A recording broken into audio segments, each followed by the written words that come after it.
होगी। आज हम डिस्कस करेंगे नेशनल करिकुलम फ्रेमवर्क 2005 यानी राष्ट्रीय पाठ्यचर्या की रूपरेखा 2005। तो एक बार आप लोग सभी ज्वाइन कर लीजिए और ये एक इम्पॉर्टेंट टॉपिक है, यानी कि मैं कहूं कि जरूरी है सभी एग्जाम्स के लिए। और अगर आपने एक बार पढ़ लिया है ना, अगर आपने इसको इजहार एक बार ठीक से पढ़ लिया तो आपका काम खत्म। फिर आपको केवीएस में भी यही हेल्प करेगा, आपको सीटेट में तो करेगा ही। इसके अलावा अगर हम बात करें डीट plus B, REET, UP TET, आप कोई भी एग्जाम उठाइए, ये इस तरह के टॉपिक्स हैं जहां पर आपसे क्वेश्चन हर जगह पूछेगा। तो ये आपके लिए बेस का काम करता है। जैसे हम जितने भी अभी पिछले टाइम में टॉपिक्स कर रहे हैं, चाहे वो नेशनल एजुकेशन पॉलिसी हो, ब्लूम्स टैक्सोनॉमी हो, आरटीई हो, एनसीएफ हो, और भी कुछ टॉपिक्स आगे ऐसे हैं जो आपको सिर्फ एक बार तैयार करने हैं, उसके बाद आप फ्री हैं। आप आगे किसी भी लेवल पे एग्जाम देंगे टीचिंग में तो आपकी टेंशन खत्म है, बस आपको रिवाइज करना है ना, इतनी सी बात है बस। तो इसको टेंशन नहीं लेना, इसका हुआ नहीं बनाना। कई लोग इसका डर बिठा लेते हैं, एक बार समझ ना आए कि पता नहीं कहां से आ गया, कैसे करें। ठीक है, आरटी एकदम मस्त पढ़ाया आपने, मजा आ गया एकदम। सच में रोहित मजे ही आएंगे, है ना। आज कोई कह रहा था कि क्या कहते हैं उसको, कि आप करियर विल पे आजकल ज्यादा परेशान दिखते हो, तो उसका मतलब वही है, इतने दिनों से ना बहुत सारे लोग बेवजह के क्वेश्चन, ये वो दुनिया भर का, हमारा पढ़ने पे ध्यान नहीं है। और जब हम टॉपिक पढ़ रहे हैं तो हमारा फोकस पूरा वहां होना चाहिए। सोचिए ना, आप अगर 200 लोग की भी क्लास हो, यहाँ तो कई हजार लोग हैं, और सब एक साथ बोलना शुरू कर दें, कैसे डिस्कशन हो पाएगा। तो ये जरूरी है कि हम टॉपिक पे फोकस करें, लास्ट में अपने डाउट पूछें, या लास्ट में कोई भी बात है। देखो, सबके डाउट्स वैसे भी सॉल्व नहीं हो सकते, डाउट भी नहीं है वो एक्स्ट्रा क्वेश्चन है कि दुनिया में कुछ भी हुआ हो इसी क्लास में पूछना है हमें, है ना, वो डाउट भी नहीं होते।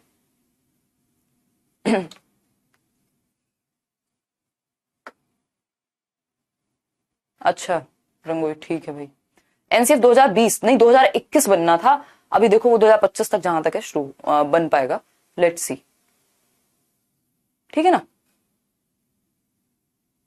नवाजिश वो तो आपको मिल गए होंगे, यहाँ पे आप देख लीजिए। चलिए स्टार्ट करते हैं आज की कहानी। होपफुली आप सभी बेहतर होंगे। अच्छा टॉपिक है, हो सकता है इसको 2 दिन लग जाएं कंप्लीट होने में, क्योंकि इसमें चीजें काफी हैं। एडब्ल्यूएस के बारे में बता दीजिए, कोई कह रहा है, करेंगे उस पर भी बात, डोंट वरी। अगर हम बात करें नेशनल करिकुलम फ्रेमवर्क 2005 की, राष्ट्रीय पाठ्यचर्या की रूपरेखा 2005, ये क्या है, एक डॉक्यूमेंट है। एक डॉक्यूमेंट है जिसको प्रिपेयर किया एनसीईआरटी ने। किसके कहने पे? Prepared by NCERT. एनसीईआरटी क्या है? एक बॉडी है, एक संस्था है, national council for teacher education, sorry national council of research and training. यानी कैसे एजुकेशन में, एजुकेशनल रिसर्च एंड ट्रेनिंग, कैसे एजुकेशन में रिसर्च होगी, कैसे ट्रेनिंग होगी, क्या करिकुलम बनाया जाएगा, ये सब एनसीईआरटी निर्धारित करती है। आपने किताबें देखी होगी, एनसीईआरटी बनाता है, यानी जो करिकुलम है वो एनसीईआरटी तैयार करता है। करिकुलम क्या है? एक लैटिन वर्ड है। करिकुलम एक लैटिन शब्द है, एक लैटिन वर्ड है, जिसका मतलब क्या है हिंदी में? पाठ्यचर्या। यानी कि जितनी भी एक्टिविटी, करिकुलम का मतलब सिर्फ ये नहीं है कि क्या सिलेबस होगा, सिलेबस तो जस्ट इसका एक हिस्सा है। करिकुलम एक कंप्लीट होल चीज है, एक बड़ा डॉक्यूमेंट हुआ जिसमें सारी चीजें, आपके स्कूल में क्या एक्टिविटी होगी, कौन सा फेट लगेगा, कौन सी प्रेयर होगी, सब कुछ करिकुलम का हिस्सा है। स्कूल में पैर रखने से लेके बाहर निकलने तक एवरी एक्टिविटी इंक्लूड्स इन करिकुलम इटसेल्फ। ठीक है, समझा, कोई दिक्कत नहीं इस बात को समझने में। ठीक है, 1963-61 के अराउंड एनसीईआरटी एस्टेब्लिश हुआ था, वो अपने आप में अलग टॉपिक है, वो जनरली जरूरत पड़ती नहीं है आपको पढ़ने की, है ना। तो एनसीईआरटी के तहत हम सारे स्कूल्स में देखते हैं आपका सिलेबस चलता है। तो एनसीईआरटी ने इसको प्रिपेयर किया। दूसरा, एमएचआरडी की क्या कहें, रिकमेंडेशन पे, अब तो इसको मिनिस्ट्री ऑफ एजुकेशन कर दिया गया है, पहले ministry of human resource and development हुआ करती थी, मानव संसाधन विकास मंत्रालय हुआ करता था। तो ये डॉक्यूमेंट प्रिपेयर किया गया एनसीईआरटी के द्वारा एमएचआरडी के कहने पे। ठीक है, इसका जो पूरा, बिल्कुल सही बात कह रहे हो निशा, अभी आएंगे उन चीजों पे हम। तो ये एक डॉक्यूमेंट है जो हमें एक तरह से गाइडलाइंस प्रोवाइड करेगा कि कैसा करिकुलम हो स्कूल में, कैसा सिलेबस हो, कैसे चीजें बनाई जाएं, और कैसे कैसे एक्टिविटीज डिजाइन हो, हम बच्चे का बेहतर कैसे कर सकते हैं। हम बच्चे का, इन शॉर्ट वही बात जो हम नेशनल एजुकेशन पॉलिसी में कर रहे थे, उसका होलिस्टिक डेवलपमेंट कैसे कर सकते हैं, इसी पे जोर है पिछले इतने सालों से जितनी भी पॉलिसीज आ रही हैं। होलिस्टिक डेवलपमेंट यानी सर्वांगीण विकास, चहुमुखी विकास, हर एक पक्ष में विकास। हर एक पक्ष बोले तो चाहे वो उसका दिमाग का विकास हो, चाहे उसके शरीर का विकास हो, चाहे उसके सामाजिक विकास हो, उसका सामवेगिक यानी भावनात्मक विकास हो, बच्चा ओवरऑल उसका ऑल राउंड डेवलपमेंट हम कैसे करें, पूरा फोकस इस बात पे है। All round development. सिर्फ दिमाग पेन पेपर टेस्ट पे ना वो रट के ना लिख दे, सिर्फ दिमाग का नहीं, ऑल राउंड डेवलपमेंट यानी सर्वांगीण विकास, चहुमुखी विकास हम बच्चे का कैसे करें, इस पे फोकस है अगर हम बात एनसीएफ की कर रहे हैं तो। इतनी बात क्लियर है? कोई दिक्कत, कोई परेशानी है ना? एनसीएफ 2009 में अभी कोई चेंज नहीं है, आपको यही पढ़ना है। वो एनसीएफ टीई है, वो उतना सफल हो नहीं पाया, है ना? सिलेबस और करिकुलम एग्जांपल से बता दीजिए। देखो अभी तो डिस्कस किया हमने, सिलेबस क्या है? जस्ट एक हिस्सा है। Syllabus is just a part. मान लीजिए ये एक छोटा सर्कल है, ये क्या है? सिलेबस है भाई, इतने चैप्टर हैं और ये पढ़ाए जाने हैं, किताब में आपको पता होता है। ये जस्ट एक हिस्सा है किसका? करिकुलम का। करिकुलम में ये chapter, activities, sports, dance, debate, experiments, fete, trips, field trips, हर चीज आ जाएगी। करिकुलम में सारी चीजें आ जाएंगी। पाठ्यचर्या की अगर हम बात कर रहे हैं तो इसमें सब कुछ आ जाएगा। सिलेबस जस्ट इसका एक हिस्सा है। सिलेबस बोले तो पाठ्यक्रम कहते हैं हम सिलेबस को हिंदी में, यानी क्या क्रम, क्या सीक्वेंस होना चाहिए सिलेबस को कराने का। एक चैप्टर, दूसरा चैप्टर, तीसरा चैप्टर, ये होता है सिलेबस। ठीक है। करिकुलम क्या है? पाठ्यचर्या है। ये पाठ्यचर्या है, ठीक है। इसमें सारी एक्टिविटीज मेड भी सिलेबस, आपके चैप्टर्स भी, आपका स्पोर्ट्स भी, आपकी प्रेयर भी, आपका फेट भी, आपके एक्सपेरिमेंट्स भी, आपका बिहेवियर भी, हर चीज करिकुलम में आता है। ब्रॉड है करिकुलम, बिल्कुल ब्रॉड है करिकुलम। हुमा कह रही मेरा D+ भी PRT में 47/21 में सिलेक्शन नहीं हो पाया, बट मैं बहुत खुश हूं, मेरे CDP में 79 नंबर आए आपकी वजह से। हुमा ये बहुत प्यारी बात है और इस बार दबा के मेहनत करो। जो पार्ट 1 है, इतने अच्छे टीचर्स हैं करियर पे, मतलब मैं मजाक नहीं, सीरियसली कह रही हूँ। और क्योंकि इतने सारे इंटरव्यूज में ले रही हूँ सिलेक्टेड लोगों के साथ, तो सबसे यही बात निकल के आ रही है, सिर्फ उतना कर लो। बहुत अच्छे से पार्ट 1 तैयार कराया जाता है आपका, तो रुकेगा नहीं पेपर फिर। हालांकि मेरिट इस बार बहुत हाई थी क्योंकि वैकेंसी बहुत कम थी, अगली बार ज्यादा आएंगी और आप मेहनत करती रहेंगी अगर, ऑफकोर्स क्यों नहीं होगा, ठीक है ना। अगर हम बात करते हैं, सिलेबस में इंडेक्स वगैरह होता है, करिकुलम में जरूरी नहीं है सारी बातें कही गई हो, कुछ चीजें हिडन होती हैं जिसको हम हिडन करिकुलम कहते हैं। क्या कहते हैं हम? ये टॉपिक कहीं से कहीं जा रहा है बट इससे जुड़ा हुआ है, हिडन करिकुलम कहते हैं। हिडन मतलब छिपा हुआ, इनडायरेक्ट। भाई आपने स्कूल में बिहेव करना कैसे सीखा, है ना? आपने देखा आपकी टीचर जैसे पियोन से बात करती हैं या प्रिंसिपल से बात करती हैं, आपने अंदाजा लगा लिया कि ये भी एक तरीका होता है किसी से बिहेव करने का, किसी के साथ, है ना। आपने देखा कि आपके स्कूल में, जैसे मैं बताती हूँ, जब मैं छोटी थी तो मैं बुलंदशहर में थी और वहां हमारा एक सरस्वती विद्या मंदिर जो है स्कूल्स होते हैं, इनमें संस्कृत का बहुत बोलबाला रहता है। तो हमारे यहाँ क्या होता था कि वो होता था, भोजन मंत्र होता था।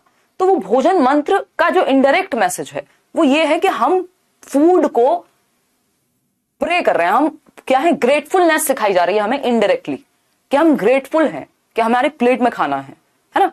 तो ये क्या इनडायरेक्ट है, ये चीजें जो हम सीख रहे हैं वहां पे हिडन करिकुलम में। ऐसे बहुत सारे एग्जांपल हो सकते हैं जो शायद पेपर पे ना लिखा हो, बट इनडायरेक्टली आप उस स्कूल से, वो बिहेवियर में आ सकता है, आपकी पर्सनैलिटी में आ सकता है, आ जाती हैं चीजें, ठीक है।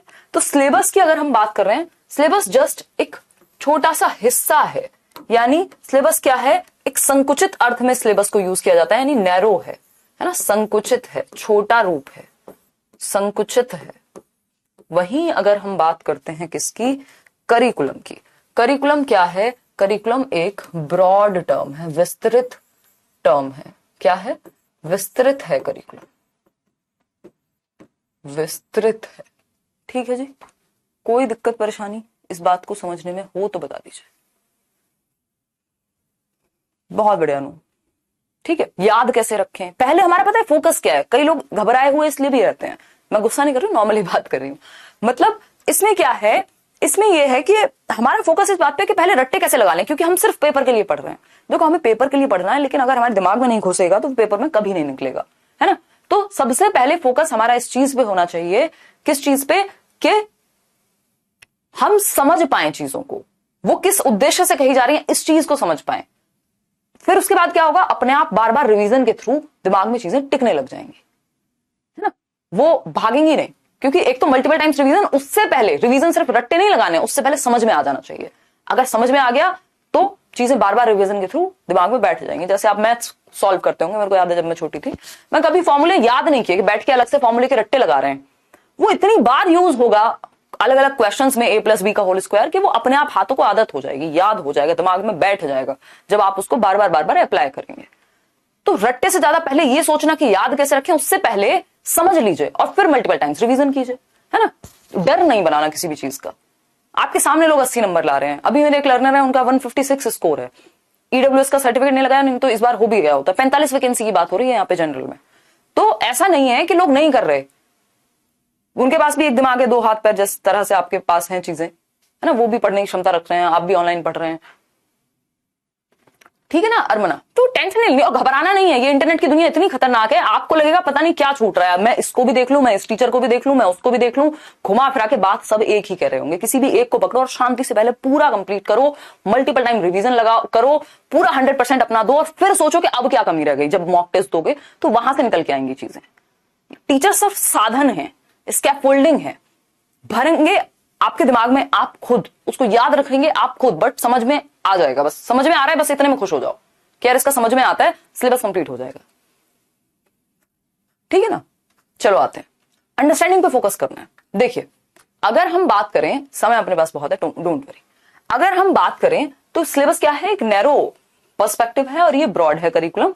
करिकुलम में सारी एक्टिविटीज शामिल होती हैं, जिसमें एक निश्चन करिकुलम कह देते हैं इसको, पाठ्यचर्या, जो इनडायरेक्ट होता है, हिडन करिकुलम कि आप इनडायरेक्टली बिहेव करना सीख लेते हैं। आपने पियोन से गुस्से में बात करते हुए देखा तो आपने इनडायरेक्टली ये सीख लिया कि बड़े लोग छोटे लोगों से, छोटे और बड़े का अंतर आपने समझ लिया कि जो कम कमा रहा है तो उसको आप ऐसे ट्रीट करेंगे। और अगर आपने अपने घर में ही देखा है कि आपकी मम्मी भी काम वाली जो दीदी हैं उनसे अच्छे से बात करती हैं, आपको भी बात करने को कहती हैं, है ना। और हमारे यहाँ एक प्रेस वाले अंकल हैं जो प्रेस करते हैं, तो अभी कल परसों मैं निकल के जा रही थी दूसरी साइड से, तो अब जब मैं छोटी सी तब से नमस्ते करती हूँ, आदत डलवा दी घर वालों ने, सबको नमस्ते करनी है एक तरफ से। तो उनको लगा यार अब तो ये ऑडी में जा रही है, अब तो नमस्ते नहीं करेगी, वो थोड़े से सकुचाए से लग रहे थे, है ना, बहुत टाइम हो गया था उस साइड से निकले हुए। तो ये इसमें ये हमारा क्या है, हिडन करिकुलम है कि हमने सीखा है कि फर्क नहीं पड़ता, इंसान छोटा बड़ा नहीं है ना, एज में भी बड़ा है तो भी हम रिस्पेक्ट देंगे और वैसे भी रिस्पेक्ट देंगे इंसान को। तो ये हिडन करिकुलम है। और यही अगर हमने कुछ और सीखा होता अपने स्कूल से, अपने पेरेंट्स से, तो हम कहते हैं यार उल्टा नमस्ते करो हमें तो तुम, है ना, उल्टा नमस्ते करो हमें तो तुम, ठीक। तो ये क्या है, ये हिडन करिकुलम है, कुछ चीजें इनडायरेक्टली हम सीखते हैं अपने आसपास से, अपने एनवायरमेंट से, अपने स्कूल से। अगर हम बात करें एक लाइन में, अगर हम किसको, एनसीएफ को समझें, ये बात मैं आपको हर एक, चाहे वो आरटी हो, चाहे वो नेशनल एजुकेशन पॉलिसी हो, ये हम समझने की कोशिश करते हैं, है ना। ऑफ कोर्स नमस्ते किया यार, मैं क्यों नहीं करूंगी, है, नमस्ते करने से छोटे हो जाते हैं। देखिए अगर हम बात करें connect yourself and the child to life itself, है ना, अपने आप को यानी एज अ टीचर और स्पेशली बच्चे को जिंदगी से जोड़ना है, रियल लाइफ से जोड़ना है, उसको वास्तविक जीवन से जोड़ना है, बच्चे को वास्तविक जीवन से जोड़ना है, ठीक है। नहीं, व्यवहारवादी नहीं है। कोई कह रहा है व्हाट अ डिप्लोमेटिक सेल्फ तारीफ। अब यार याद आ गया तो बता दिया मैंने आपको, है ना। क्या कर सकते हैं एमडी, आप तो इतने दुखी हो, मैं देखती हूँ एमडी कुछ ना कुछ टेढ़े मेढ़े कमेंट करते हैं हमेशा, और हर बैच में रहते हैं। इनके साथ समस्या है ये, या तो पता नहीं मतलब इन्होंने किसी और के लिए कोर्स खरीदा हुआ है या यहाँ से आलोचना निकालने के लिए खरीदा हुआ है, भगवान जाने। मतलब सस्ते कोर्स का ऐसे फायदा उठाओगे।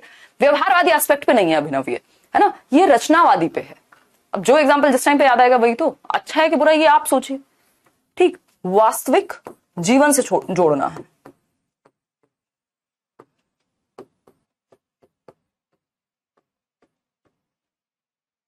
ठीक है। अगर हम देखें वास्तविक जीवन से जोड़ना है, और जो एनसीएफ है उस पर अभी हम आएंगे। बच्चे को और अपने आप को एज अ टीचर आपको जीवन से जोड़ना है। जो एग्जांपल्स हम अभी ले रहे हैं वो वास्तविक जीवन के एग्जांपल हैं। किसी को लग सकता है कि ये हमारी तारीफ हो रही है ना, क्या कर सकते हैं। देखो अपनी पीठ थपथपाने लेनी चाहिए। अगर हम बात कर रहे हैं एनसीएफ की, तो एनसीएफ का जो कॉन्टेक्स्ट है, ये एनसीएफ की जो शुरुआत है, ये जो डॉक्यूमेंट है, कुछ 100-150 पेज के आसपास है आई थिंक, जो एनसीएफ का डॉक्यूमेंट है। अगर हम बात करें तो ये देख सकते हैं, कोटेशन है टैगोर की। टैगोर समझते हैं, रविंद्रनाथ टैगोर, सबने सुना है, पता है, नहीं पता है तो बहुत दुख की बात है, ठीक। अगर हम ये देखें तो रविन्द्रनाथ टैगोर की जो एक एस्से है सिविलाइजेशन एंड प्रोग्रेस, सभ्यता और प्रगति,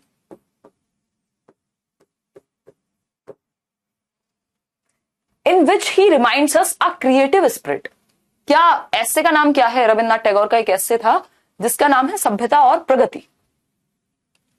सभ्यता और प्रगति एस्से से शुरू होता है, उसकी एक कोटेशन से शुरू होता है। वो कोटेशन क्या है? अ क्रिएटिव स्पिरिट, यानी एक रचनात्मक भाव कह लीजिए आप, and generous joy are keys in childhood, यानी जो बचपन है, हम बच्चे से बचपन ना छीने बच्चे का, है ना, बचपन ना छीने हम बच्चे का। देखो होलिस्टिक डेवलपमेंट की बात नेशनल एजुकेशन में भी हो रही थी, यहां भी हो रही है, आरटीई भी करेगा। यानी हम बच्चे की रचनात्मक अभिव्यक्ति ना छीने,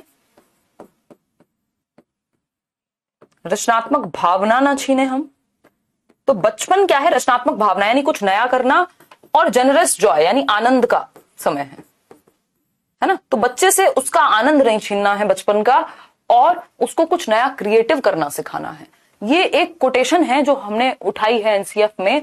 कहां से? रविन्द्रनाथ टैगोर जी के एस्से से, जिसका नाम था सिविलाइजेशन एंड प्रोग्रेस, सभ्यता एवं प्रगति।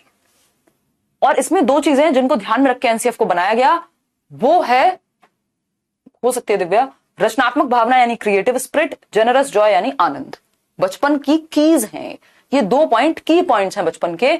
वो क्या है? वो है रचनात्मक भावना और आनंद। धन्यवाद दुर्गा। चलिए खैर आते हैं फटाफट से। अगर हम बात कर रहे हैं तो ये टैगोर का एस्से है जिससे इसका रेफरेंस लिया गया है। अगर एनसीएफ की बात करते हैं तो अभी हमने बात की, ये क्या है? एक डॉक्यूमेंट है जो हमें फ्रेमवर्क देगा। फुल फॉर्म आपने अभी समझी ही, national, N for national, C for curriculum. ये लिखिए, नोट्स जब खुद से बना रहे हैं, एक खुद से भी बनाइए, चाहे कितने भी आपको प्रिंटेड नोट्स मिल जाएं, है ना, अनटिल अनलेस, या तो फिर हाईलाइट कीजिए, वो दिमाग में जाती हैं चीजें जब आप हाथ चलाते हैं तो, है ना। नेशनल करिकुलम फ्रेमवर्क 2005, ठीक। राष्ट्रीय पाठ्यचर्या की रूपरेखा, कि कैसी पाठचर्या हो उसकी रूपरेखा के लिए ये डॉक्यूमेंट है। 2005 5 तो अब हम वैसे ही लिखा करेंगे ना हिंदी में, कल से हमने सोच लिया है, ठीक है। 2005, हाँ नवाजिश करेंगे कुछ ना कुछ उर्दू के लिए, अगर कोई टीचर हो पाते हैं तो, ठीक। फोकस यहां कीजिए, छोड़ दीजिए फालतू एक्स्ट्रा कमेंट्स।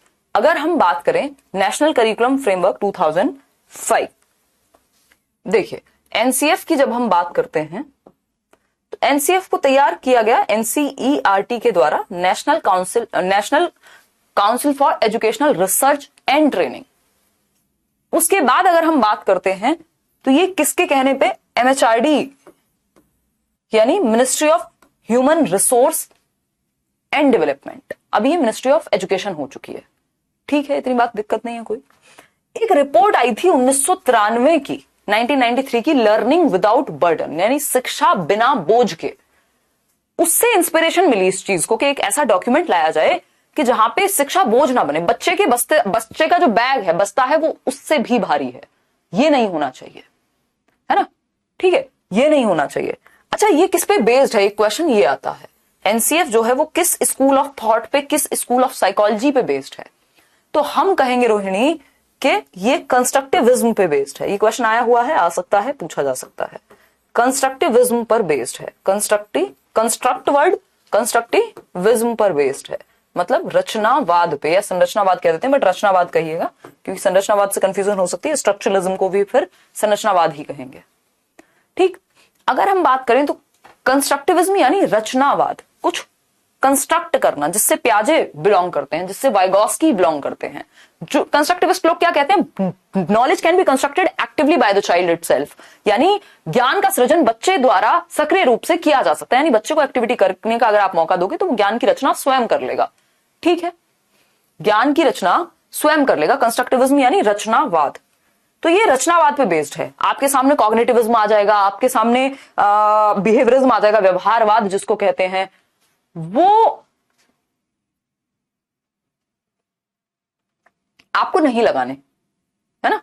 कंस्ट्रक्टिविज्म आज की डेट में हम सारी एजुकेशन में इसी को फॉलो कर रहे हैं कि बच्चा एक्टिव है ना। यहाँ पे ये क्या है, बच्चे को एक्टिव रखने की बात करती है, यानी बच्चा सक्रिय है, बच्चा पैसिव नहीं होना चाहिए कभी भी, है ना। बच्चा पैसिव नहीं होना चाहिए, कोई भी पॉलिसी अच्छी नहीं मानी जाएगी यदि बच्चे को ही पैसिव कर दिया, निष्क्रिय कर दिया तो, ठीक है ना। इतनी बात क्लियर है। तो ये हमें जरूरी है कि हमें पता हो। फिर से बताएंगे, डोंट वरी। अभी किसी को बहुत ज्यादा देर से परेशानी हो रही है, ये बेसिक चीजें वैसे तो आपको खुद ही पता होनी चाहिए। इतना होमवर्क आप खुद भी कर सकते हैं कि एनसीईआरटी की फुल फॉर्म जाकर के सर्च कर लें, अगर मेरे बताने पे भी याद नहीं रह पा रही है, बट मैं लिख देती हूँ।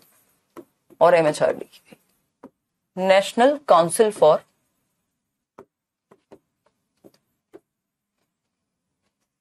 एजुकेशनल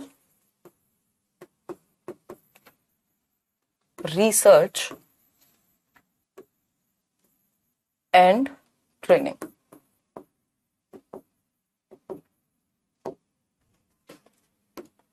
ये तो आपको बिना बताए भी पता होनी चाहिए आज की डेट में। एमएचआरडी का तो अब कोई खास महत्व रहा नहीं है, क्योंकि ये मिनिस्ट्री ऑफ एजुकेशन रीनेम कर दिया गया है नेशनल एजुकेशन पॉलिसी में, ठीक है।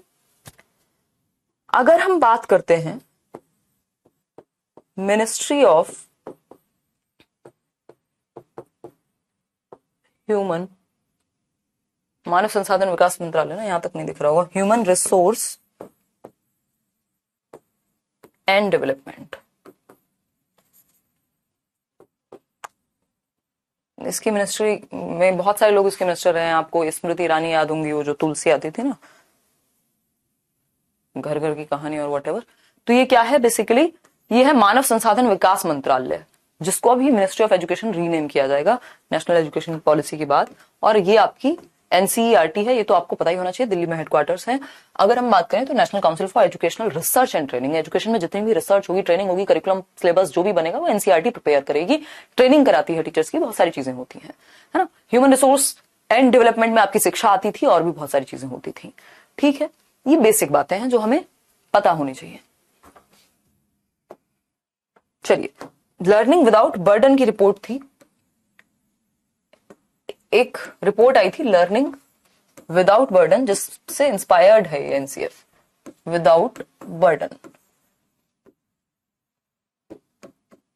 जिसकी अध्यक्षता की थी प्रोफेसर यशपाल ने। शिक्षा बिना बोझ के, शिक्षा बिना बोझ के, या बिना बोझ भी लिख सकते हो, ठीक है, थोड़ा ऑड लग रहा है, ठीक। यानी बच्चे पे आप एक्सेसिव प्रेशर मत डालिए। ये 1992-93 की रिपोर्ट है, इसे अगर एक साल देना हो तो 93 लिख सकते हो, अदरवाइज इसकी जो शुरुआत हो गई थी वो 92 में ही हो गई थी, ठीक है। तो ये 1993 के अराउंड ये रिपोर्ट आई। क्या है, एक रिपोर्ट है, एक डॉक्यूमेंट है। तो इससे इंस्पिरेशन मिला कि यार बच्चे को ना बर्डन मत बनाओ उस पर, बैग इसका इतना भारी मत रखो कि उससे भी ज्यादा वजन बैग का हो बच्चे से। बच्चा 25 किलो का, बैग 30 किलो का है, वो नहीं होना चाहिए, है ना। तो अगर हम बात करते हैं यहां, तो इसकी जो अध्यक्ष है या इसके जो हेड जिन्होंने ये दी रिपोर्ट, प्रोफेसर यशपाल, अभी तो हमारे बीच नहीं है यशपाल, 2014 में I think he passed away, professor Yashpal.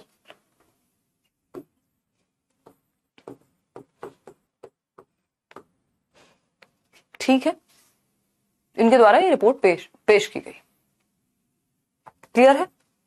चलिए, अभी हम बात कर रहे थे कंस्ट्रक्टिविज्म की, कि जो एनसीएफ है कंस्ट्रक्टिविज्म पे बेस है, यानी रचनावाद पे बेस्ड है।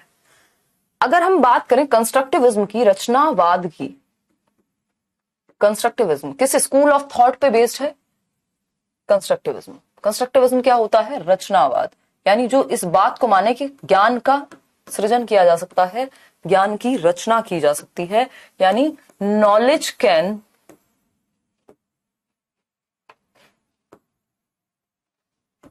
बी एक्टिवली कंस्ट्रक्टेड, यानी सक्रिय रूप से ज्ञान की रचना की जा सकती है।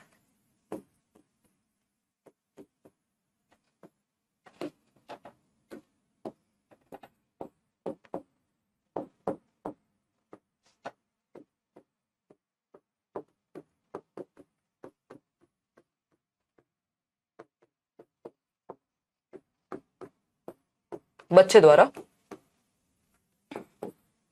यानी बच्चे का एक्टिव होना जरूरी है, वो नॉलेज को कंस्ट्रक्ट करेगा, आप उसे माहौल दीजिए, है ना, आप उसको फैसिलिटेट कीजिए। तो ये किस पे आधारित है, एक क्वेश्चन तो ये बनता है राम गोपाल, सबसे पहला क्वेश्चन है किस स्कूल ऑफ थॉट पे, किस स्कूल ऑफ साइकोलॉजी पे आधारित है, तो हम कहेंगे कंस्ट्रक्टिविज्म पर आधारित है, कि knowledge can be constructed by children eight their own. या लिटिल साइंटिस्ट है बच्चा, जो प्याजे भी कहते हैं, प्याजे भी कंस्ट्रक्टिविस्ट हैं, वाइगॉस्की भी कंस्ट्रक्टिविस्ट हैं, रचनावादी लोग हैं, ये स्कूल ऑफ थॉट जो है इनका वो रचनावादी है। प्रोफेसर कृष्ण कुमार ने इसमें ऑफकोर्स काम किया एनसीएफ में, अगर हम बात करें, बट उनका नाम जनरली कहीं आता नहीं है इस तरह से। घुमा घुमा के सबने एक ही बात कही अंकिता, वही अगर जिस दिन आप ये समझ जाएंगे फिर आप डरेंगे नहीं इनसे, है ना। ब्लूम टैक्सोनॉमी अलग है यार, ऐसे मत करो अनु, आंसू आ गए मेरे ये पढ़ के कि ब्लूम टैक्सोनॉमी का ही पार्ट है क्या यार, ये टैक्सोनॉमी अलग चीज है, ये डॉक्यूमेंट अलग चीज है, इंडियन कॉन्टेक्स्ट में बना है, कमाल कर दी हो। ब्लूम टैक्सोनॉमी पेडागोजी का हिस्सा है कि कैसे पढ़ाया जाए, सक्रिय रूप से है, ये भी पेडागोजी का ही हिस्सा, सक्रिय रूप से ज्ञान की रचना की जा सकती है, ठीक है। और टीचर क्या है एनसीएफ के अकॉर्डिंग, कंस्ट्रक्टिविज्म के अकॉर्डिंग भी टीचर क्या है, रोल ऑफ अ टीचर, ये सब क्वेश्चंस हैं जो पूछे जाएंगे। Role of a teacher as पर कंस्ट्रक्टिविज्म,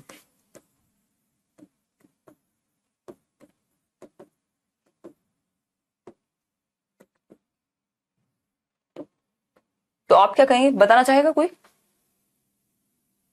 अच्छा ब्लूम टैक्सोनॉमी लिखा है क्लास में, अरे हो सकता है अपडेट करने में टाइम लगा देते हैं लोग, बोल दूंगी मैं उनको।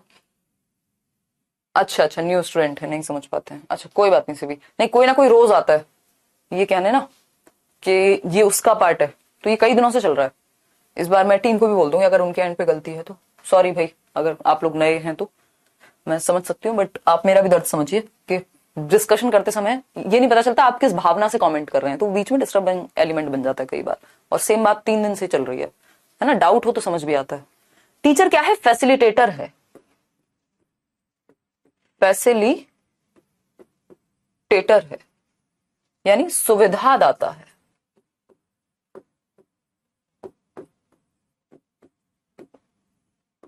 मतलब आप क्लास में फैसिलिटेट कर रहे हैं, आप सुविधाएं प्रदान कर रहे हैं, आप एनवायरमेंट क्रिएट कर रहे हैं सीखने और सिखाने का, एक सेफ एनवायरमेंट, है ना।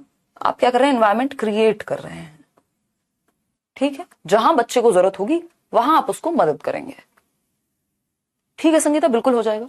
अगर हम बात करें यहां पे, तो आप बच्चे को क्या है, एक पौधे की तरह समझना होता है हमेशा, जब भी चाइल्ड सेंटर्ड एजुकेशन की बात करते हैं, कि पौधे को ऐसा तो नहीं हो सकता कि आपने एक ही दिन में सब कुछ भर दिया, एक दिन में सारा सिलेबस करा दें और पौधा एकदम से बड़ा हो जाए, है ना। ज्यादा पानी, ज्यादा धूप, ज्यादा अगर आप उसको सॉइल्स दे देंगे बहुत लिमिट से ज्यादा, तो वो मर भी सकता है उल्टा, है ना, उसके काम का नहीं है वो।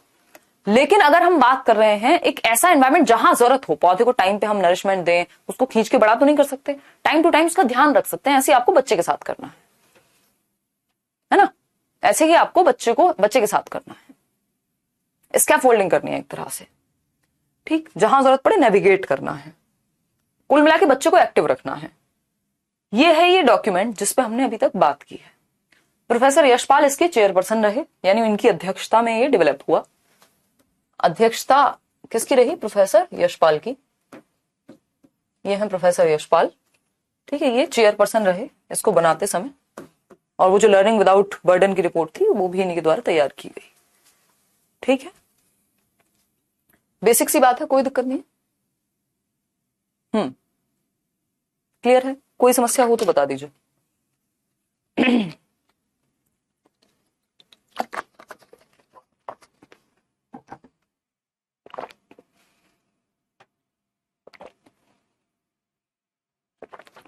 हाँ 21 फोकस ग्रुप्स बनाए गए, उस पर भी अभी हम आएंगे। इसके लिए बहुत सारे अलग अलग ग्रुप्स बनाए गए, जिनके द्वारा कि भाई ये एक बड़ा डॉक्यूमेंट है, तैयार होगा, करिकुलम कैसे पूरे देश में कराया जाएगा, इन सब के लिए फोकस ग्रुप्स बनाए गए, है ना। क्या बनाए गए, फोकस ग्रुप्स बनाए गए, फोकस ग्रुप्स बनाए गए।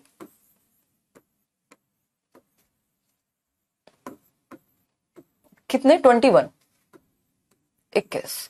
इन्होंने क्या किया, कुछ पोजीशन पेपर्स तैयार किए, है ना, पोजीशन पेपर, हिंदी वाले भी ऐसे याद रखेंगे, पोजीशन पेपर्स तैयार किए। वो 21 पोजीशन पेपर हैं, आपको मिल जाएंगे अलग अलग, अगर आप एनसीईआरटी की वेबसाइट पे जाते हैं, अलग अलग सब्जेक्ट के बारे में अलग अलग चीजें कही हुई हैं, है ना। रचनावादी वो लोग होते हैं जो बच्चे को एक्टिवली रचना करने पे जोर दे, ठीक है। हाँ, और भी है एनसीएफ, अभी आएंगे अश्वी उस पे भी, डोंट वरी। पोजीशन पेपर्स बनाए गए, ठीक, 21 फोकस ग्रुप्स बनाए गए, जिससे कि ये पूरे डिटेल्ड इसको करिकुलम को तैयार किया जा सके। अलग अलग फोकस ग्रुप अलग अलग सब्जेक्ट पे, अलग अलग एरिया पे फोकस करे, और पूरा ये ग्रुप बन बन करके के जो भी समस्या है करिकुलम में उनको लेकर के सामने आया जाए, और ये पेपर निकाल करके लाया जाए, जो जो जरूरी है वो आप सीखते जाएं, ठीक। फोकस ग्रुप को फोकस ग्रुप ही कहेंगे हिंदी में भी। अब नेशनल करिकुलम फ्रेमवर्क 2005 की जब हम बात कर रहे हैं, तो ये 4th एनसीएफ है, चौथा। इससे पहले 3 और एनसीएफ आ चुके थे, है ना। नहीं, आपको पढ़ने की जरूरत नहीं है, आपका मन करे एक्स्ट्रा पढ़ने का तो आप वो पोजीशन पेपर कभी पढ़ सकते हैं, आपकी इच्छा हो, खाली बैठे हो, अदरवाइज नीड नहीं है ना, कोई बहुत बड़ी नीड नहीं है, क्योंकि वो आप इतना पढ़ेंगे तब भी जरूरी नहीं है, एक आध क्वेश्चन भी आया है नहीं आया, नहीं तो हम निचोड़ आपको दे देते हैं यहाँ पे, वो इनफ हो जाएगा आपके लिए। अगर हम बात करते हैं नेशनल करिकुलम फ्रेमवर्क 2005 की, it is one of the 4 NCF published, यानी 4 एनसीएफ जो पब्लिश हो चुके हैं उनमें से एक है नेशनल करिकुलम 2005। सबसे पहले 1975 में एक एनसीएफ आया, फिर उसके बाद 1988 1988 में सेकंड, फिर ईयर 2000 और 2005 का तो हम डिस्कस कर ही रहे हैं। एनसीईआरटी इंडिया के द्वारा ही ये जितने भी करिकुलम हैं ये लाए गए। देखो, टीचर रिलेटेड जो भी करिकुलम होगा टीचर्स के लिए जो आएगा वो एनसीटीई लाएगी। एनसीटीई जो है शिक्षा बिना बोझ के 1993 लिख लीजिए आप, डोंट वरी संदीप, इतने परेशान मत हो, ये कोई बहुत बड़ी बात नहीं है ना, ठीक है शालिनी। अगर हम बात करें तो एनसीईआरटी हम जानते हैं, एनसीईआरटी आपकी जो भी एजुकेशनल रिसर्च है, ट्रेनिंग है टीचर्स की, ये है वो है, करिकुलम जो बनाया जाएगा वो सब होगा। बट टीचर्स को, ये एजुकेशन के बारे में ज्यादा बात करेगी, लेकिन टीचर्स को कंट्रोल करने की बात होगी तो बात होगी एनसीटीई की। ये national council for teacher education है, टीचर्स को एजुकेट करना, टीचर्स के सेमिनार अरेंज करना, वो सब एनसीटीई में आते हैं। तो एनसीएफटीई अभी नेशनल एजुकेशन पॉलिसी में भी तैयार करने की बात की जा रही थी। एनसीएफटीई ये 2009 में आया था, ये था टीचर एजुकेशन है, ये एनसीएफ करिकुलम ही है किस तरह का हो, लेकिन टीचर एजुकेशन के लिए, ठीक है। तो ये 2009 में आया था। अगर हम एनसीएफ की बात करें तो एनसीएफ तैयार करता है एनसीईआरटी, एनसीएफटीई तैयार करता है एनसीटीई, ठीक है। तो हम कह सकते हैं टोटल नंबर ऑफ एनसीएफ कितने हैं, 4। एनसीएफ की संख्या की अगर हम बात कर रहे हैं तो वो है 4, और 2005 वाला जो है वो चौथा है, 4th है।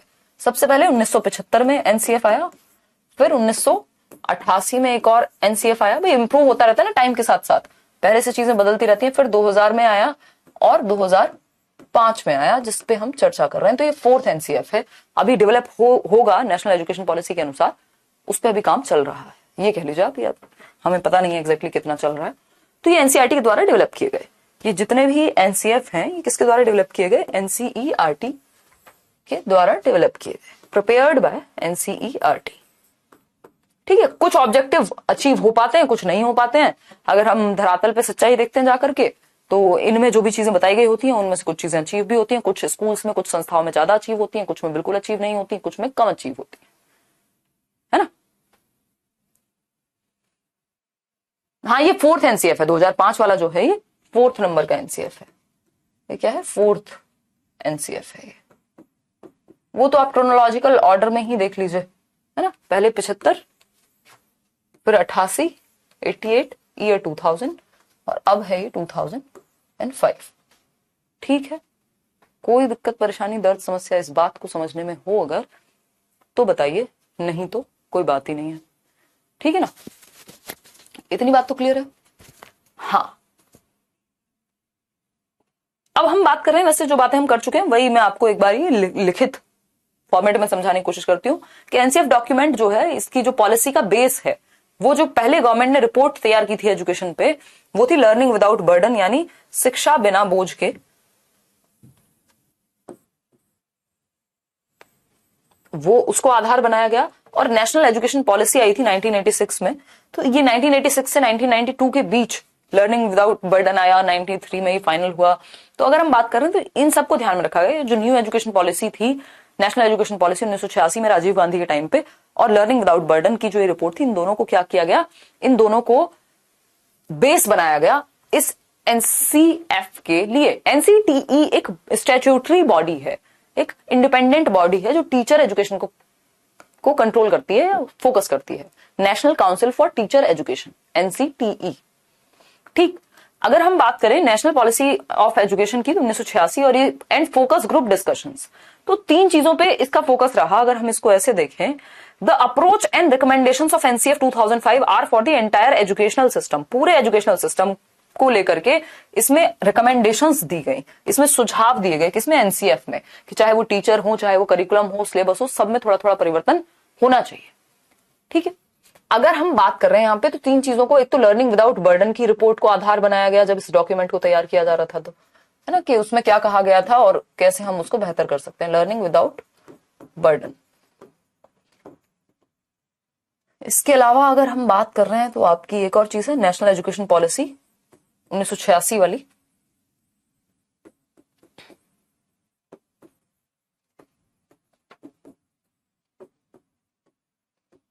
फिर इसके बाद अगर हम देख रहे हैं फोकस ग्रुप डिस्कशन, ये अलग अलग ग्रुप बनाए गए जिनका फोकस था एनसीएफ पे डिस्कशन करना, तो फोकस ग्रुप डिस्कशंस हुए।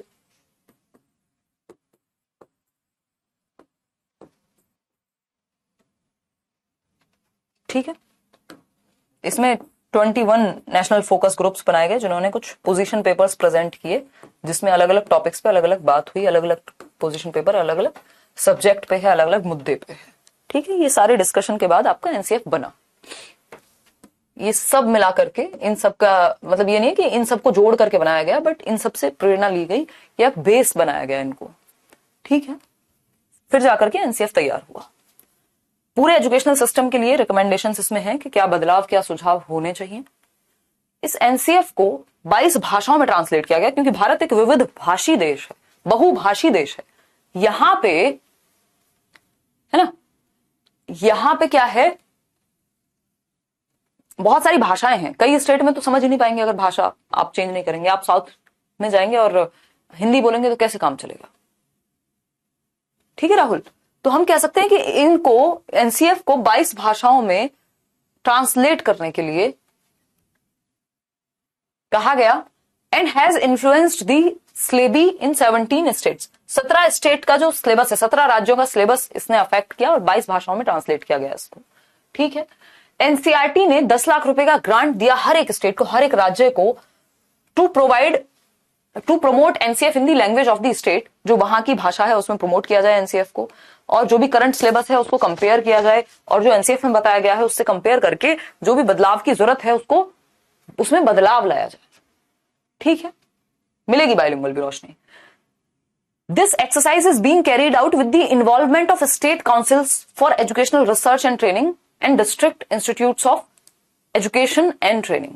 देखो, ये जो एक्सरसाइज हुई कि पता लगाया जाए कि जो करंट सिलेबस है और जो चेंज लाने की जरूरत है उसमें एससीईआरटीज को शामिल किया गया, प्लस डाइट्स को शामिल किया गया। इसको देख के डरना नहीं है, ये लिखा हुआ तो सिर्फ आपके रेफरेंस के लिए, मेन बातें तो मैं बता चुकी हूँ बोल के, लिख के, है ना। मतलब एससीईआरटीज क्या है, जैसे एनसीईआरटी है national council for educational research and training, अगर हम बात करें नीमा तो ऐसे ही हर एक स्टेट की एनसीईआरटी हो गई नेशनल लेवल पे, पूरे देश के स्तर पे, और एससीईआरटी है राज्य के स्तर पे। जैसे उत्तर प्रदेश एक राज्य, तो वहां का state council for educational research and training होगा, तो उसको फोकस किया गया कि जो एससीईआरटी है प्लस डाइट्स हैं, district institutes of educational training, यही है ना, एजुकेशन एंड ट्रेनिंग। तो ये जो डाइट्स हैं और एससीईआरटीज हैं, इनकी सहायता ली गई ताकि प्रॉपर तरीके से इसको समझा जा सके या एनसीएफ को आगे प्रमोट किया जा सके। ये जस्ट आपको समझाने के लिए, पेपर में नहीं पूछा जाएगा आपसे। ठीक है, ये वाली स्लाइड किसी को नहीं भी पल्ले पड़ रही तो छोड़ दीजिए। ठीक है, कोई दिक्कत नहीं, ये आपको बैकग्राउंड देने के लिए, थोड़ा सा डीप डिस्कशन के लिए है, ताकि दिमाग में चीजें टिके। आते हैं इस पे, common source of physical discomfort. जरा सा एक्स्ट्रा बता दो, दिक्कत हो जाती है।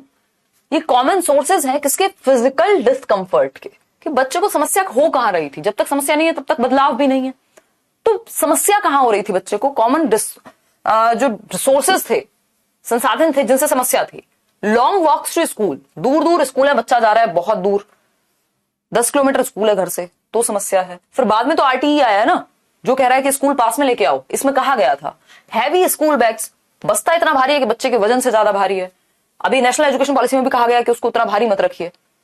हाँ, डिस्ट्रिक्ट में होंगे डाइट, स्टेट में होंगे एससीईआरटी और नेशनल लेवल पे होगा एनसीईआरटी। ठीक है ना? ठीक है यशवी।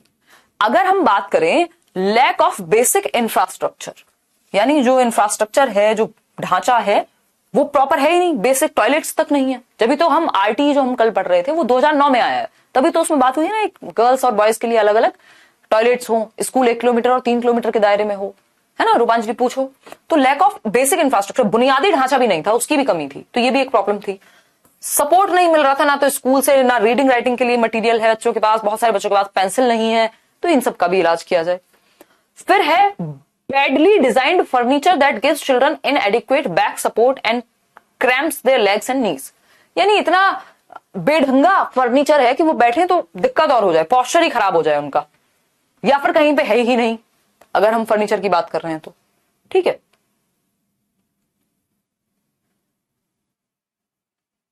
देखिएगा ये जस्ट समझने के लिए है कि समस्या थी कहां। समस्या पता होगी तभी तो समाधान निकाला जाएगा ना। ठीक है, तो अगर हम बात करें रुचि, उसमें क्या एक्सप्लेन करना है, आपके पास सिलेबस होगा सीटेट का, उससे देख लो और देख लो टॉपिक, है ना। अगर आपको लगता है कि आप पेडागोजी स्पेशल में, तो उसमें से देख लो जो जो काम के टॉपिक वहां पे हैं, सिलेबस उठा के। इतना बेसिक 5वीं कक्षा में थोड़ा ना यार हम लोग हैं, स्पून फीड ही करा के मानोगे अब।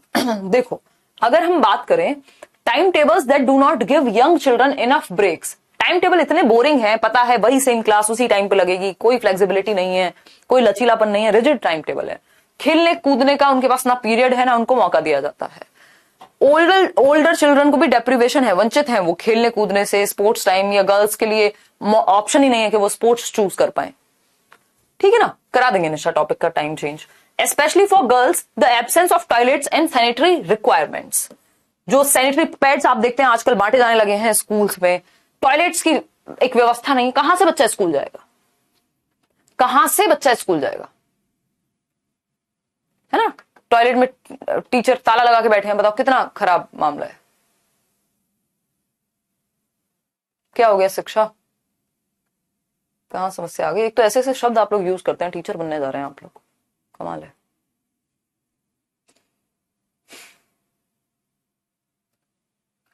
चलिए,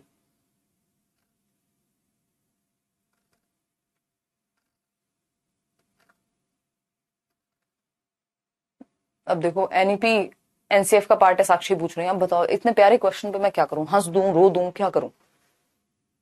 साक्षी, एनईपी नेशनल एजुकेशन पॉलिसी है, ये सब आपस में थोड़े थोड़े संबंधित होते हैं, बट नेशनल पॉलिसी जो है, नेशनल एजुकेशन पॉलिसी, वो पूरे राष्ट्र के लिए एक एजुकेशन की पॉलिसी लाई गई है।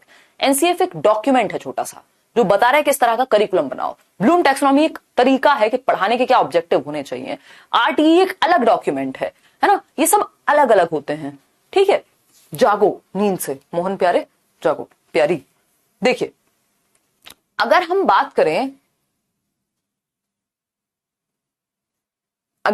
करें, पूछिए हर्षदा पूछिए। तो यहां पे specially for girls absence of toilets नहीं होनी चाहिए, सैनिटरी रिक्वायरमेंट्स उनकी फुलफिल हो, कॉर्पोरल पनिशमेंट, दंड दिया जा रहा था बच्चों को, मुर्गा मुर्गी बनाया जा रहा था, बीटिंग, ऑकवर्ड फिजिकल पोस्चर, है ना। ये ऑकवर्ड फिजिकल पोस्चर में क्या है, उनको मुर्गा या मुर्गी बना रहे हैं। ठीक, तो ये बेसिक प्रॉब्लम्स थी जो आरटीई ने भी सॉल्व कर दी बाद में आकर के। इन प्रॉब्लम्स को दूर किया गया एनसीएफ में, बस ये आपको बताने के लिए थे, जो अब से 3 4 6 पॉइंट मैंने आपको बताए हैं कि भाई क्या समस्या थी और क्यों जरूरत पड़ रही है हमें एनसीएफ की, है ना। ठीक है, हाँ बिहार में समस्याएं हैं, अभी बिल्कुल है, और अभी जो ये पूरा हुआ है वो भी अपने आप में दुखद है। जी रोशन, ठीक है ना। देखो, सीटेट के लिए सीडीपी के सारे टॉपिक इंपॉर्टेंट हैं, क्योंकि सीटेट में सिलेबस में जितना भी गिवन है, एक भी टॉपिक ऐसा नहीं जिससे क्वेश्चन नहीं आता हो। ठीक है, कुछ टॉपिक ऐसे हो सकते हैं जो बहुत ज्यादा जरूरी है, उस पर भी चर्चा करेंगे, अभी सिलेबस तो खत्म करो। क्या हो गया परमिशला, ठीक, मुझे लग रहा है आप लोग के डाउट इतने, 5 मिनट रुक के पहले डाउट ही ले लूं। एनसीएफ 2005 के मार्गदर्शक सिद्धांत, और ये इधर उधर के डाउट्स हैं, टॉपिक के नहीं है। एनसीएफ 2005 के मार्गदर्शक सिद्धांत है, कुछ गाइडिंग प्रिंसिपल्स हैं, ये मैंने हिंदी में लिखे क्योंकि ये महत्वपूर्ण है ना। वो बातें समझने की थी जो हमने बातों में डिस्कशन किया, या मैंने लिख के आपको बोर्ड पे बता दिया। क्लासेस कम करवाइए बाकी सब्जेक्ट्स के। अब देखो, कई लोग ज्यादा क्लासेस से दुखी हैं, कई लोग कम क्लासेस से दुखी हैं, क्या करें हम? देखिए, अगर हम बात करें तो ये 5 गाइडिंग प्रिंसिपल है। कितने हैं? 5।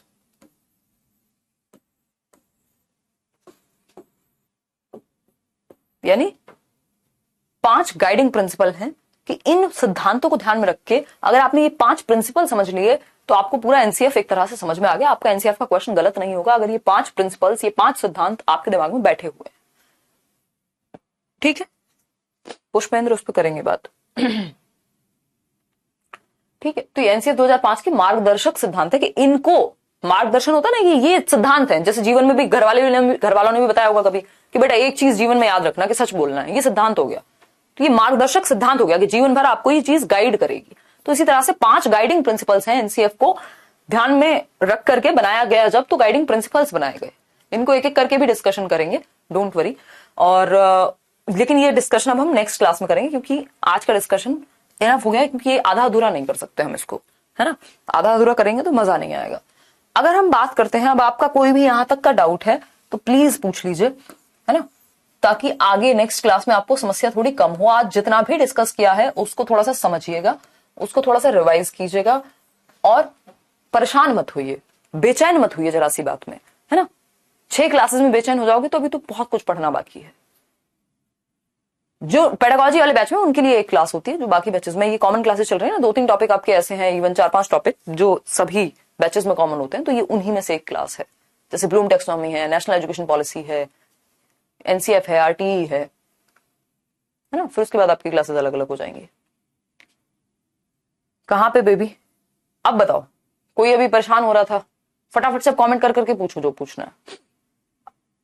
देखो, कोई कह रहा है difference between NEP and NCF. NCF अलग डॉक्यूमेंट है, अभी बताया चिल्ला चिल्ला के, और एनईपी अलग डॉक्यूमेंट है। कुछ नहीं हो सकता ऐसे लोगों का, है ना। उनको खुद ही थोड़ा सा दिमाग को ब्रेनस्टॉर्म करना पड़ेगा। मैं मानती हूँ कि बहुत बड़ा सिलेबस है, चीजें अलग अलग हैं, तो थोड़ा सा कंफ्यूज इंसान होता है, बट इतना नहीं होता यार, है ना। देखो एक बार समझ लेते हैं, मैं आपको बता भी देती हूँ। एनसीएफ मिलेंगे भाई, जल्दी मिलेंगे। पूछो समरा, आप लोग ऑफलाइन क्लासेस में आ रहे हैं ना? सीटेड वालों के लिए हम फ्री ऑफलाइन क्लास देंगे पेपर आने से पहले। आप प्लीज आएगा, आप लोगों को बिल्कुल प्यार से समझाया जाएगा। देखो, अगर हम बात करें एनसीएफ की, एनईपी की, ब्लूम टेक्सोनॉमी की,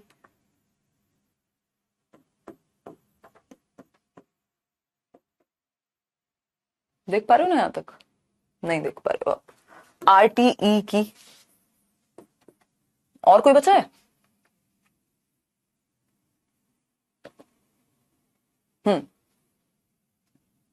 नहीं, एक ही बैच लेके रखो एक टाइम पे। अगर केवीएस है तो सुपर टेट मत लो, उसी से पढ़ाई करो।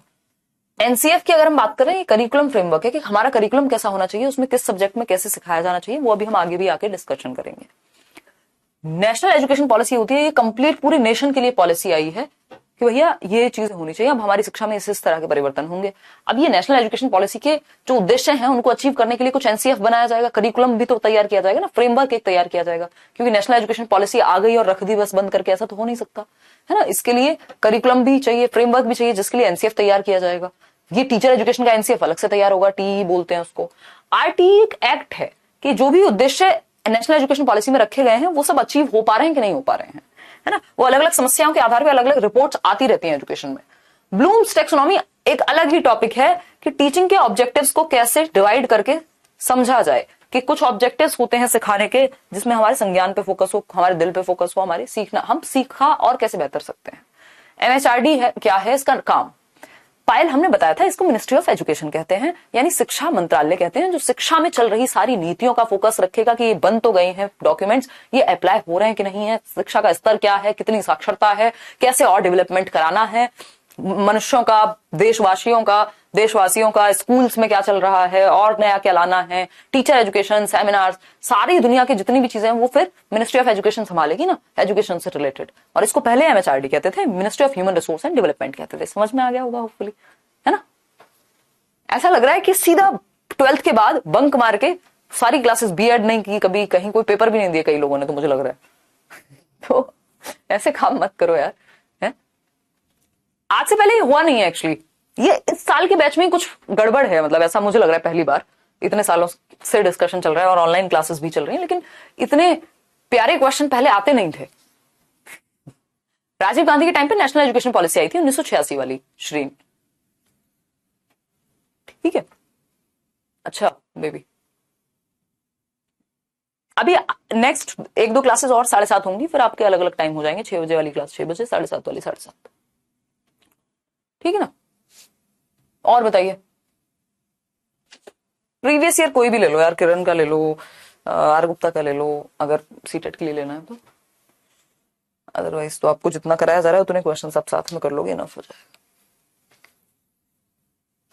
नेशनल एजुकेशन पॉलिसी आ चुकी है, लागू होते होते 2030 आ जाएगा, तो अभी तो आप सेफ हैं, अभी तो आप इतना ही समझ के इसी को अप्लाई कीजिए, ठीक है ना। कोई और बात है तो आप पूछ सकते हैं, अदरवाइज आज की जो चर्चा है वो यहीं समाप्त करें। कल सैटरडे है और परसों संडे है, अब हम सीधा मंडे मिलेंगे। तब तक थोड़ा सा होमवर्क कीजिएगा कि क्या एनसीईआरटी होती है, क्या एनसीएफ होता है, थोड़ा इंटरनेट का इस्तेमाल इन चीजों के लिए भी कीजिए, सिर्फ गाने या मूवी मत देखिए, है ना। और मजे की बात ये है, एक्चुअली ऑनलाइन में क्या है पता नहीं लगता। एक व्यक्ति आया होगा, उसने वही क्वेश्चन पूछा होगा अभी 10 मिनट पहले कि एनईपी और एनसीएफ अलग हैं क्या, फिर कोई और आया, उसने फिर वही क्वेश्चन पूछ दिया। अब ऑफलाइन में क्या होता है, एटलीस्ट सब साथ में बैठे हुए तो एक बार सुन लिया, शांति हो गई। यहाँ वही क्वेश्चन 6 बार रिपीट होता रहता है ना। और कितना कोई इग्नोर करे, सामने अगर दिख जाता है तो दिख जाता है। खैर, ये सब चीजें चलती रहेंगी, थोड़े दिन में आप भी सेटल्ड हो जाएंगे। नए बैचेस हैं तो कई लोग परेशान हैं, तो थोड़ी दिन में आपको भी समझ में आ जाएगी कहानी, ठीक। दोबारा देखिए पूजा, इसको सिंपल बात कही गई है कि एनसीएफ एक डॉक्यूमेंट है जो कंस्ट्रक्टिविज्म पे बेस्ड है। ये चौथा एनसीएफ है। टैगोर, रविन्द्रनाथ टैगोर का जो एस्से था सिविलाइजेशन एंड प्रोग्रेस, उसको ध्यान में रख के, जिसमें ये कहा गया है कि बच्चे की जो कीज हैं ये चाइल्डहुड की, उसका बचपन मत छीनिए। उसमें 2 चीजें होती हैं बचपन में, एक होती है क्रिएटिव स्पिरिट, यानी उसकी रचनात्मक भावना, कुछ नया करने की क्षमता, उसको एक्सप्रेशन के लिए फ्री माहौल दीजिए। दूसरा होता है जेनरस जॉय, यानी वो एंजॉय कर पाए, सीख पाए आनंद के साथ। तो इन दोनों चीजों का ध्यान रखना है एनसीएफ में, ये कहा गया। फिर कुछ रिपोर्ट्स के बारे में बात हुई, लर्निंग विदाउट बर्डन की बात हुई, प्रोफेसर यशपाल की अध्यक्षता में इसको लाया गया और देखा गया कि कैसे हम एजुकेशन को और बेहतर बना सकते हैं, रियल लाइफ से जोड़ सकते हैं। यही सारी बातें हुई हैं, है ना। इसीलिए एक क्लास में बहुत ज्यादा नहीं कर रहे हैं, कम कम चीजें कर रहे हैं, ताकि दिमाग में टिके, पहले बैठ जाए दिमाग में। नहीं तो अगर हम गाइडिंग प्रिंसिपल्स भी आज ही कर लेंगे तो मामला हो जाएगा खराब। मंडे मिलेंगे 7:30, गाइडिंग प्रिंसिपल्स करेंगे, फिर अलग अलग सब्जेक्ट, मुझे लगता है अभी 2 दिन और लग जाएंगे इसको, फिर क्वेश्चंस भी करेंगे इस टॉपिक के, तो डोंट वरी, आएंगे, बिहार आएंगे, बिल्कुल आएंगे। जो नहीं आ सकते हैं ऑफलाइन क्लास में कोई बात नहीं, कोशिश करें उनके लिए करियर पे ऑनलाइन भी चलवा दें, या फिर सिलेबस तो आपका इतने हो ही जाएगा, है ना। होपफुली आपको ये सेशन पसंद आया होगा, पसंद आया हो तो लाइक शेयर आप कर दीजिएगा। इसमें तो होता नहीं है, खैर करियर पे हैं हम, लाइक शेयर आप चुपचाप से नोट्स बना लीजिएगा, इतना कर दीजिएगा बस, इनफ हो जाए। Thank you so much, bye bye, see you on Monday.